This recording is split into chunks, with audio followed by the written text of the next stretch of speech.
बिस्मिल्लाहिर्रहमानिर्रहीम। अस्सलाम वालेकुम नाज़रीन, आप यूट्यूब चैनल देख रहे हैं। मैं इमरान खान हूँ। सबसे पहले तो मैं आपको आज़ाद कश्मीर से बहुत अहम डेवलपमेंट देने वाला हूँ। ये अब तक की ब्रेकिंग न्यूज़ है और जो चीज़ें अब तक तय पाई हैं वो मैं आपके सामने रखूँगा। मुज़ाकरात पाकिस्तान की मिलिट्री एस्टेब्लिशमेंट के नुमाइंदगान और जॉइंट अवामी एक्शन कमेटी के बीच में हुए हैं। देखिए, जब इमरान खान साहब कहते हैं कि मुज़ाकरात मैंने मिलिट्री एस्टेब्लिशमेंट के साथ करने हैं तो बहुत लोग तनकीद करते हैं। देखिए, जिनके पास इख्तियार है, जिनके पास ताकत है, उन्हीं को पीछे हटाना पड़ेगा ना। उन्हीं को कहना पड़ेगा कि हमें हमारे हकूक़ वापस दिए जाए। सियासतदानों के पास तो इख्तियारात है ही नहीं, ना उनके पास हकूक़ हैं, ना उन्होंने कब्ज़ा किया हुआ है। तो जिसने कब्ज़ा किया हुआ है आप उसी के साथ मुज़ाकरात करेंगे। ऐसा तो नहीं हो सकता कि जिन लोगों पे कब्ज़ा हुआ है वो आपस में मुज़ाकरात करते रहें और उन्हें लगे कि कब्ज़ा छूट जाएगा। तो जिन्होंने कब्ज़ा किया, मुज़ाहमत भी उनके खिलाफ होती है और फिर बाद में बातचीत करके उन्हीं को पीछे हटाया जाता है। बहरहाल, ये जो आसिम मुनीर साहब के नुमाइंदगान या मिलिट्री एस्टेब्लिशमेंट के नुमाइंदगान हैं, उनके बीच में मुज़ाकरात हुए हैं और बहुत सारी चीज़ों पे इत्तफ़ाक़ राय हो गया है। अब तक जिन चीज़ों पे इत्तफ़ाक़ राय हुआ वो चीज़ें मैं आपके सामने रख देता हूँ। इससे पहले शायद आपको किसी मीडिया ने इसके बारे में नहीं बताया होगा और ये डेवलपमेंट अभी जारी है। और अगर ये चीज़ें जो फाइनल हो चुकी हैं ऑलमोस्ट, इनकी अप्रूवल आ जाती है और फाइनल अप्रूवल आप जानते हैं कि मिलिट्री एस्टेब्लिशमेंट में ऊपर से टॉप से आएगी। अगर ये फाइनल अप्रूवल आ जाती है तो उसके बाद सूरत हाल यकसर तब्दील हो जाएगी और फिर आप आज़ाद कश्मीर के अंदर कुछ और देखेंगे। तो आज़ाद कश्मीर के जो लोग हैं उनकी मेहनत रंग लाई है। जो चीज़ें जिन पे मामला तय पा गए उनमें सबसे पहली चीज़ यह है कि सीटें कम की जाएंगी। जो महाजरीन की नशस्तें रखी गई हैं आज़ाद कश्मीर की असम्बली में और उनका इलेक्शन करवाया जाता है ज़्यादातर पंजाब में, और इसी इलेक्शन की कंपेन PMLN कर रही है। ये 12 सीटें थी। इन सीटों को 4 से 6 के बीच में लाने के लिए मुज़ाकरात हुए हैं और ये 2 तजावीज़ मौजूद हैं। जॉइंट अवामी एक्शन कमेटी ने जो फ्लेक्सिबिलिटी दिखाई, मेरे ख्याल में उसमें 4 सीटें रह गई हैं और 6 सीटें दूसरी जानिब से कहा जा रहा है। ये बात पहले भी सामने आई थी, तो अब दोबारा ये बात सामने आई है कि वो सीटें कम की जाएंगी। नंबर 1 तो ये है। नंबर 2, शौकत नवाज मीर साहब वापस पहुंचाए जाएंगे आज़ाद कश्मीर में और उन्हें बाकायदा रिहाई का तरीकाकार भी हो जाएगा, उनको रिहा भी कर दिया जाएगा। तो एक तो शौकत नवाज मीर साहब के हवाले से भी ये डेवलपमेंट है और कुछ इंफॉर्मेशन जो अभी तक कंफर्म नहीं हुई वो ये बता रही है कि जहां उन्हें रखा गया था रावलपिंडी में, वहां से उन्हें कहीं और शिफ्ट कर दिया गया है और अगले 24 घंटों में या 48 घंटों में शौकत नवाज मीर साहब मंजर आम पे होंगे। उसके बाद जो नेक्स्ट इसके अंदर डेवलपमेंट है वो ये है कि 4th शेड्यूल के अंदर जिन जिन के नाम डाले गए उसका खात्मा किया जाएगा और फोर्सेस की बड़ी तादाद में वापसी हो जाएगी आज़ाद कश्मीर से, जिसका सिलसिला शुरू किया जा रहा है फौरी तौर पर। अगर ये फाइनली ये ड्राफ्ट जो है इसकी दोनों तरफ से अप्रूवल हो जाती है, क्योंकि यहाँ पे जो लोग बैठे हैं उन्होंने तो कुछ चीज़ों पे इत्तफाक राय कर दिया है और बहुत सारी चीज़ों पे इत्तफाक राय पहले भी मौजूद था। और एक और चीज़ जो इसके अंदर हो रही है वो ये कि इलेक्शन मौखर किया जाएगा। ये एक डिमांड सामने आई है कि इलेक्शन को लगभग 45 दिन के लिए आगे किया जाएगा, क्योंकि जब आप नशस्तें कम करेंगे तो पूरे इलेक्शन की सूरत हाल तब्दील हो जाएगी और फिर कंपेन भी नहीं हो सकी अभी तक आज़ाद कश्मीर में। नून लीग को तो अंडे पड़े हैं, उन्हें तो वहां धक्के पड़े हैं। नून लीग वाले बेचारे 50-50, 60-60 बंदों की रैलियां निकालते हैं रावलपिंडी में और वो वहां पे टिकटॉक बना के वो बता रहे हैं जनाब हमने तो कंपेन चलाई है। तो नून लीग की जो टोटल कंपेन है वो आज़ाद कश्मीर से बाहर बाहर है। आज़ाद कश्मीर की बाउंड्री के अंदर वो दाखिल होने की उन्होंने जरूरत भी नहीं की और जो लोग वहां पर निकले उनको वहीं पर दबा दिया आज़ाद कश्मीर में खवातीन ने और बच्चों ने। उन्होंने अंडे और डंडे मार मार के भगाया। उन्होंने कहा जी यहाँ पे हम कंपेन नहीं करने देंगे। पीपल्स पार्टी के साथ भी यही कुछ हुआ। वो जो फैसल राठौर वजीर आजम है उसको चोर चोर के नारे लग गए, अंडे भी फेंके गए। तो ये सारी चीजें जो हैं वो आज़ाद कश्मीर में हो रही हैं। ऐसे माहौल में इलेक्शन कैसे हो सकता है? तो इलेक्शन जो है इसको मौखर किया जाएगा और अंदाजा ये है कि 45 एक दिन तक इलेक्शन आगे किया जाएगा। अभी तक जो मेरी इंफॉर्मेशन है वो ये है कि ज्वाइंट अवामी एक्शन कमेटी खुद से इलेक्शन में हिस्सा नहीं लेगी, लेकिन ये ऐन मुमकिन है कि वो अपने उम्मीदवारों के नाम दे दे और वो ये बता दें, क्योंकि उनके बहुत सारे लोगों ने जो स्टेज पे भी मौजूद रहे हैं उन्होंने कागजात नामजदगी तो अपने अपने हलकों से जमा करवाए हुए हैं। और इस वक्त जो ज्वाइंट अवामी एक्शन कमेटी की सिचुएशन है, यानी 45 टोटल सीटें हैं तो उनमें से 12 आप निकाल दें तो पीछे आज़ाद कश्मीर के अंदर जो बचती हैं वो 33 नशस्तें हैं। और उनमें अभी मैं कुछ वहां जो जर्नलिस्ट हैं, लोकल जो लोग हैं वहां उनसे बातचीत करता हूं, वो कहते हैं 33 में कहीं पे भी PMLN या पीपल्स पार्टी या मुस्लिम कॉन्फ्रेंस वो फेवरेट नहीं है। वो अगर बहुत भी जोर लगाए, एस्टेब्लिशमेंट उनका हाथ पल्ला डलवा भी दे तो वो बहुत कोशिश करके सारे मिलकर 10 सीटें जीत जाए तो बहुत बड़ी बात है। यानी इसमें 20 से ज्यादा सीटें जीतना ज्वाइंट अवामी एक्शन कमेटी के उम्मीदवारों के लिए बहुत आसान रहेगा अगर वो अपने मुतालबात मनवा लेते हैं तो, और इलेक्शन मौखिर हो जाता है तो। ये दोनों चीजें जो हैं वो इसकी शर्त है। अगर इलेक्शन मौखिर नहीं होता तो फिर एक बात याद रखिएगा, ये फिर धोखा है सारा। ये धोखा इसलिए है कि किसी तरह इलेक्शन करवा लिए जाए और इलेक्शन होने के बाद दोबारा से फिर गंद मारेंगे, फिर बंदे पकड़ेंगे, फिर से मुकदमा दोबारा खोल देंगे और सबको काबू करना शुरू कर देंगे, बड़े पैमाने पे ऑपरेशंस होंगे। तो वो तो धोखा है अगर ये इलेक्शन मुलतवी नहीं होते तो। अगर ये इलेक्शन आगे चले जाते हैं तो फिर इसका मतलब है कि जॉइंट अवामी एक्शन कमेटी ने बड़ा स्मार्टली अपनी ताकत को, अवामी ताकत को इस्तेमाल किया है और अपने मुतालबात मनवा लिए हैं। मैयतों की वापसी का एक मुतालबा था कि जो लोग शहीद हो गए थे, क्योंकि 42 अफराद की शहादत की लिस्ट जारी की एक दिन पहले जॉइंट अवामी एक्शन कमेटी ने कि ये वो हमारे लोग हैं जो अलग अलग इजला में इस सारी तहरीक के दौरान शहीद हो गए। अब वो जो 42 अफराद हैं उनकी मैयतों की वापसी का एक मुतालबा था। जो अमानतन दफनाई गई हैं वो मैयतें भी वापस की जाएंगी सरकार की जानिब से ताबूतों में रख के। तो ये मुतालबा भी तस्लीम किया गया है जब दो तरफा बातचीत हुई। और मुकदमात का खात्मा किया जाएगा। ये जितनी जाली मुकदमात बनाए गए हैं दहशतगर्दी के और अलग अलग किस्म के शरपसंदी के, तो ये मुकदमात का खात्मा भी हो जाएगा। और ये जो कलदम तंजीम बना दी गई है ये मामला भी खत्म हो जाएगा और साफ और शफाफ इलेक्शन होंगे, इसका एक मुतालबा किया गया है। पाकिस्तान में ये तो एक ऐसा ख्वाब है जो कभी भी पूरा नहीं होता, लेकिन आज़ाद कश्मीर के लोग अगर साफ और शफाफ इलेक्शन करवा लें और वो नतीजा ले लें जो लोगों ने वोट डाला है, तो फिर आज़ाद कश्मीर की किस्मत बदल जाएगी। कोई मिलिट्री एस्टेब्लिशमेंट या कोई बड़े से बड़ा डिक्टेटर या वहां बैठा हुआ कोई भी सरकारी मुलाजिम अवाम की किस्मत के साथ नहीं खेल पाएगा। कारोबारी जिंदगी बहाल हो जाएगा और फूड सप्लाई चेन भी बहाल हो जाएगी। इन चीजों के ऊपर नाज़रीन इत्तफाक राय पैदा हो गया है और इक्का दुक्का चीजें हैं जिन पर डिस्कशन अभी जारी है। अगले चंद घंटों में कोई डेवलपमेंट आ सकती है और एक आधे दिन के अंदर इसकी अप्रूवल आने के बाद आपको चीजें होती हुई भी दिखाई देंगी। जो सरकार है उसकी कोशिश ये थी कि 27 तारीख को ही इलेक्शन करवाया जाए और इसी डेट पे इलेक्शन हो जाए, लेकिन इलेक्शन का माहौल बना ही नहीं। ना इलेक्शन के लिए हालात साजगार है और ना ही जॉइंट अवामी एक्शन कमेटी के लोग ये मान रहे थे। अब अगर इलेक्शन आगे जाएगा तो पाकिस्तान तहरीक इंसाफ भी इलेक्शन लड़ेगी, वो बहुत मकबूल है। फिर जॉइंट अवामी एक्शन कमेटी अगर अपने मुतालबात तस्लीम करवा लेती है और फिर इलेक्शन में जाती है तो उनके पास 42 शोहदा की लाशें भी हैं और जो उनका एक सेंटीमेंट आएगा लोगों का वो आप सोच भी नहीं सकते। तो जो जितना मर्जी जोर लगा ले, सेक्टर कमांडर भी ऊपर से लेकर नीचे तक सब जोर लगा लें, वो नहीं इलेक्शन वहां पे फिर जीत सकेंगे। हाँ, ये जरूर है कि एक पॉलिटिकल फेस सेविंग के लिए पाकिस्तान पीपल्स पार्टी का इंतखाब किया गया है। मैं आपको फिर बता देता हूं कि पॉलिटिकल फेस सेविंग तो करनी होगी ना। ऐसा तो नहीं होगा कि फील्ड मार्शल आसिम मुनीर ने मुज़ाकरात किए बराह रास्त जाक के साथ या जॉइंट अवामी एक्शन कमेटी के साथ, ऐसा तो नहीं होगा ना। ये फौज के लिए बड़ा प्रॉब्लम हो जाएगा। वो बेचारे छुप छुप के गन डालते हैं तो वो सामने तो नहीं आ सकते। तो वो फेस सेविंग के लिए पॉलिटिकल पार्टी लेकर आएंगे और उसमें जो नाम आ रहा है वो पाकिस्तान पीपल्स पार्टी का नाम आ रहा है। और एस्टेब्लिशमेंट की ख्वाहिश यही है कि कुछ भी करके बिलावल को हुकूमत बनाकर दी जाए आज़ाद कश्मीर में। बहरहाल नून लीग का तो पत्ता साफ है, पीपल्स पार्टी की हालत आपके सामने है और अवाम ने, जो आज़ाद कश्मीर की अवाम है, उन्होंने अपने मुतालबात के हक में डट कर अपने मुतालबात मनवाने के करीब उन्होंने पहुंचा दिया है पाकिस्तान की एस्टेब्लिशमेंट को। इन्होंने सोचा था लोगों को तोड़ देंगे, लोगों को भूखा रखेंगे, लेकिन लोगों ने गुजारा किया है। और लोगों ने किस किस तरह गुजारा किया ये आने वाले दिनों में आपको चीज़ों का पता चलेगा। जब गंदुम नहीं थी, जब खुराक की फरामी बंद थी, जब सप्लाई चेन बंद कर दी गई थी, जब कारोबारी जिंदगी मुअत्तल कर दिया गया था, तो लोग कैसे गुजारा करते रहे, किस तरीके से लोगों ने कुर्बानी दी, कैसे वो एक दूसरे का सहारा बने, इसके लिए बहुत सारी स्टोरीज आपको फ्यूचर में पता चलेंगी। अभी तो मकामी मीडिया को मना किया गया ना कि आपने बात ही कोई नहीं करनी, आप बात कर ही नहीं सकते, लेकिन मुस्तकबिल में आपको बहुत सारी ऐसी चीजें पता चलेंगी जिससे पाकिस्तानी सीख सकते हैं कि अगर पाकिस्तान में भी मिलिट्री एस्टेब्लिशमेंट के कंट्रोल से बाहर निकलना है तो उसका रास्ता क्या है। इस पर हम बाद में बात करेंगे। अब आ जाए जरा फजलुर रहमान साहब वाले एपिसोड पे।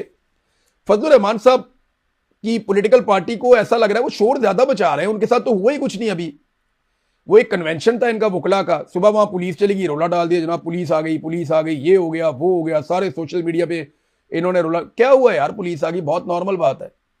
फजलुर रहमान साहब की पार्टी का एक बंदा है, उसको एक टॉक शो में बुलाया गया था, बाद में कहा गया जी सॉरी आपको नहीं हम ले सकते। उसने रोला डाल दिया, उन्होंने कहा जनाब ये हो गया। कुछ भी नहीं हुआ भाई। जिन चीजों की आपने आदत डाल दी है ना पाकिस्तानियों को, पाकिस्तानियों का हाजमा बड़ा तेज हो गया है। अब जब तक आपको चौकों में लटा के लित्तर नहीं ना पड़ेंगे तो पाकिस्तानियों को लगेगा ही नहीं कि कोई आप इनकलाबी बन रहे हैं। जब तक आपके बहुत सारे लोग शहीद नहीं हो जाएंगे, जब तक आप लोगों को इंतखाबी अमल से बाहर नहीं कर दिया जाएगा, जब तक आपकी जमात के ऊपर पाबंदी नहीं लग जाएगी, जब तक फजलुर रहमान अपने पूरे खानदान समेत जेल में नहीं चले जाएंगे, जब तक उनके तमाम अजीज और करीबी साथियों को जेलों में डाल के निशाने इबरत नहीं बना दिया जाएगा, जब तक कि आपके ऊपर 9 मई तर्ज की कोई चीज नहीं डाल दी जाएगी, जब तक कि आपको निशाने इबरत हर लिहाज से नहीं बना दिया जाएगा, तब तक कौम यकीन ही नहीं करेगी। जब तक आपके चादर और चार दीवारी का तकद्दुस पामाल नहीं होगा, जब तक आपके सैकड़ों हजारों घरों के अंदर घुसकर पुलिस तोड़ फोड़ नहीं करेगी, तब तक कौन यकीन करेगा कि आपके साथ जुल्म और ज्यादती हो रही है।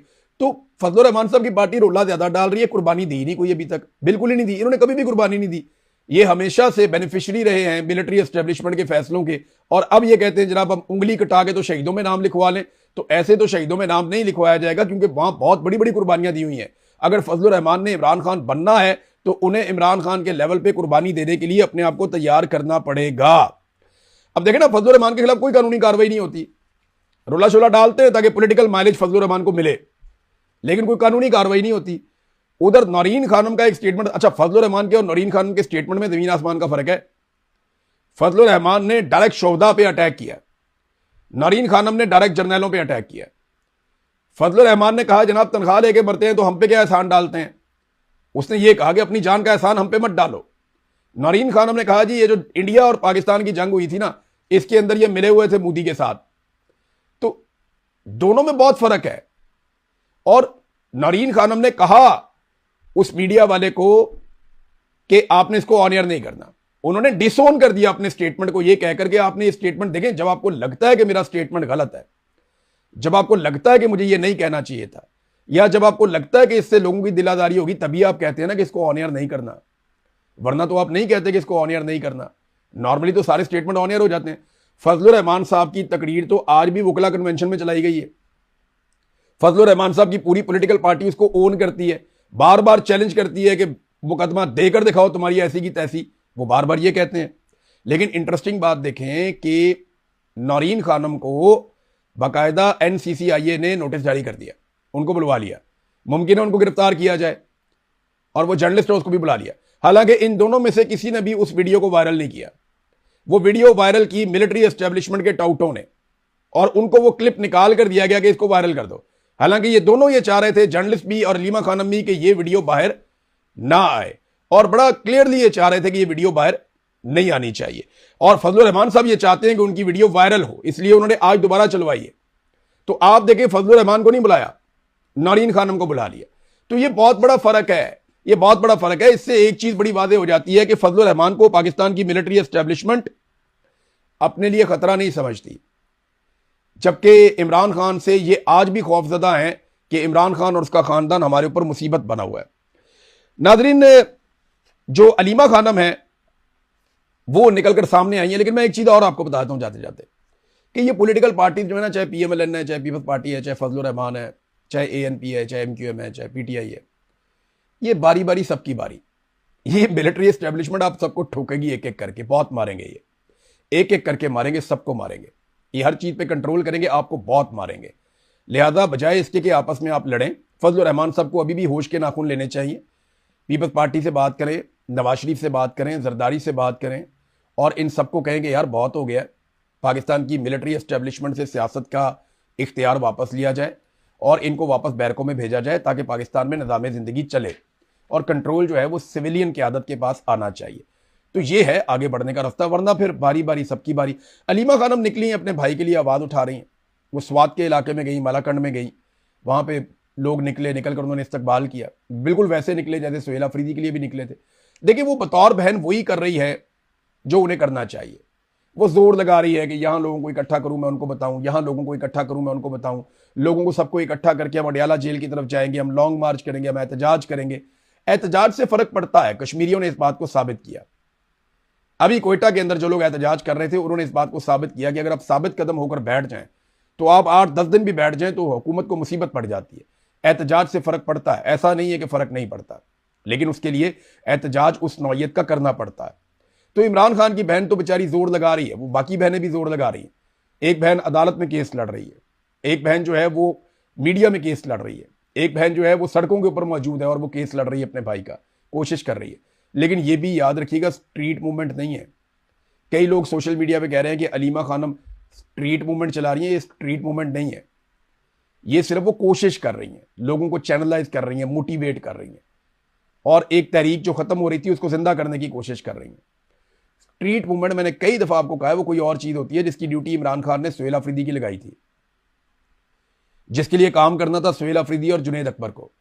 उसके लिए बहुत बड़ा तंजीमी ढांचा चाहिए होता है। स्ट्रीट मूवमेंट में आप हर घर तक जाते हैं, हर गली तक जाते हैं, हर मोहल्ले तक जाते हैं, हर नौजवान को टच करते हैं, आप नौजवानों को इकट्ठा करते हैं, हर एक की ड्यूटी लगती है, सबको पता होता है उसने क्या करना है। ये जो एक फोर्स बनाने जा रहे थे इमरान खान साहब की रिहाई के लिए, वो था स्ट्रीट मूवमेंट का एक रास्ता जिसपे इन्होंने काम ही नहीं किया, क्योंकि वहां पे इन्हें मिलिट्री एस्टेब्लिशमेंट ने मना कर दिया कि ये काम आपने नहीं करना, तो इन्होंने नहीं किया। बहरहाल जो अलीमा खानम कर रही हैं वो अपने भाई के लिए कर रही हैं, नेक नियति से कर रही हैं, लेकिन ये भी स्ट्रीट मूवमेंट नहीं है। स्ट्रीट मूवमेंट पार्टी का एक बहुत बड़ा ढांचा होगा जो मिलकर सारा काम करेगा, एक साथ लोगों में जाएंगे, अंदर तक लोगों को जाकर टच करेंगे, हर बंदे को तैयार करेंगे, और उसके लिए पूरा एक मैकेनिज्म बनेगा, वो होगा स्ट्रीट मूवमेंट। ये अभी तक तो स्ट्रीट मूवमेंट की अलिफ बे भी इन्होंने शुरू नहीं की। नाजरीन, मुराद सईद को अलीमा खानम ने कहा कि उनके बाहर आने का वक्त हो गया। इमरान खान ने मुराद सईद को कहा था कि आपने बाहर नहीं आना। चले, मुराद सईद अगर बाहर आ भी जाते हैं तो उनके पास कोई इख्तियार, कोई ओहदा नहीं है, और वो बाहर आकर एहतजाज कर सकते हैं, तो वो 1 2 4 रैलियां कर लेंगे। मुराद सईद को गिरफ्तार करने के लिए तो फौज के पूरे दस्ते रवाना किए जाएंगे। मुराद सईद की गिरफ्तारी से कोई नहीं रोक सकेगा, और हर हाल में मुराद सईद को देखिए, सनम जावेद को गिरफ्तार करने के लिए पेशावर में एजेंसियां मुतहर्रक हो गई और दिन दिहाड़े उठाकर ले गई, तो मुराद सईद को छोड़ेंगे, सवाल ही पैदा नहीं होता। मुराद सईद को उठाएंगे, ले जाके काल कोठरी में बंद कर देंगे फारग, और फिर उसको इमरान खान के खिलाफ इस्तेमाल करने की कोशिश भी करेंगे। अलीमा खानम का जो स्टेटमेंट है वो बतौर बहन सोचनी है, लेकिन ये जिम्मेदारी इस वक्त मुराद सईद की नहीं है, ये सुहेल अफरीदी की जिम्मेदारी है। जो लोग सेनेटर हैं, जो लोग MNAs, MPAs, मिनिस्टर्स बने हुए हैं, जो वजीर आला बने हुए हैं, जिनको पार्टी के बड़े बड़े ओहदे दिए हुए हैं, ये उनकी रिस्पॉन्सिबिलिटी है कि वो इसको पूरा करें। मुराद सईद बाहर आएगा, मुझे पता है वो लोगों को इकट्ठा करेगा, बहुत बड़ी तादाद में इकट्ठा करने की कैपेसिटी है, लेकिन जहां पे वो थोड़ा सा वुल्नरेबल होगा उसको उठा के ले जाएंगी एजेंसियां, और फिर उसके साथ वो करेंगे कि जो आप सारे देखेंगे तमाशा बाद में। तो ये भी एक हकीकत है, इसको भी मद्देनजर रखना पड़ेगा। नाज़रीन, एक और डेवलपमेंट है, और ये आलमी सतह पे है, और इसका इंपैक्ट जो है वो पाकिस्तान पे आएगा।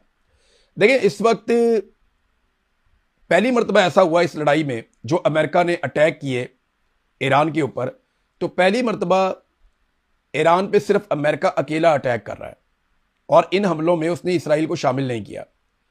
आपने गौर किया कि इसराइल को शामिल क्यों नहीं किया, या इसराइल इन हमलों का हिस्सा क्यों नहीं है, या आलमी मीडिया बार बार ये क्यों नहीं कहता कि इसराइल भी इस हमले के अंदर शामिल है? सिर्फ अमेरिका अकेला इस हमले के अंदर शामिल है, और ईरान जो जवाबी कार्रवाई कर रहा है वो मुसलमान मुल्कों के अंदर, जहां पे अमरीकी अड्डे हैं, वो वहां पे बम मार रहा है।